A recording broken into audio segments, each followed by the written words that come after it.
మీ నాన్న పెళ్లికి పట్టాను పెడతాన్నాడు కదా, ఇప్పుడు పెట్టమని చెప్పు. పెళ్ళప్పుడు పెట్టొద్దన్నారు, ఇప్పుడు పెట్టమంటున్నారు. అప్పుడు నీ నడుము 24, ఇప్పుడు 42. మనకు బంగారం కలిసి వస్తుంది, అందుకే పెట్టమని చెప్పు. ఆడదానికి పుట్టడమే నా తప్పు, నడుము పెంచడం నీ తప్పు. మొన్న ఒక చీర కొన్నా, దాని రేట్ ఎంత? అడక్కు చెప్పను. మొన్న ఒక నెక్లెస్ కొన్నా, దాని రేట్ ఎంత? అడక్కు చెప్పను. నేను ఒక ఆవిడతో సినిమాకి వెళ్ళా. ఎవరితండి అది? అడక్కు చెప్పను. వెళ్ళిన పని సక్సెస్ అయింది అనుకో, ఈ బూత్ బంగ్లా ఖాళీ చేయించి బంజారా హిల్స్ లో పెద్ద బంగ్లా కొనిస్తా. ఆ తర్వాత నేను రాజాని, నేను రాణినా? నో, మహారాణి.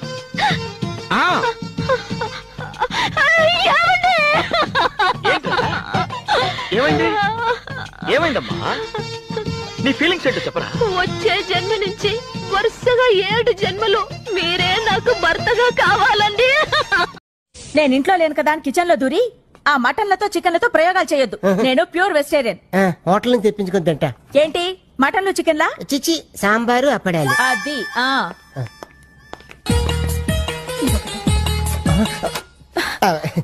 నేను ఊరెళ్ళాక ఇంట్లో కూర్చుని ఏం చేస్తారు? ఎఫ్టీవీ ఎంటీవీ చూసుకుంటా.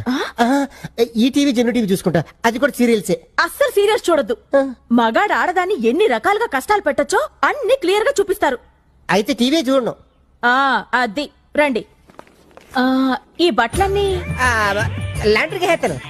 Time pass అయినట్టుంటుంది. అన్ని మీరే ఉతికి ఐరన్ చేసి పెట్టండి. అలాగే. నీకు ట్రైన్ టైం అయిపోతుంది, నువ్వు బయలుదేరు, నేను ఎదురొస్తా. ఏ నేను తిరిగి రావాలని లేదా?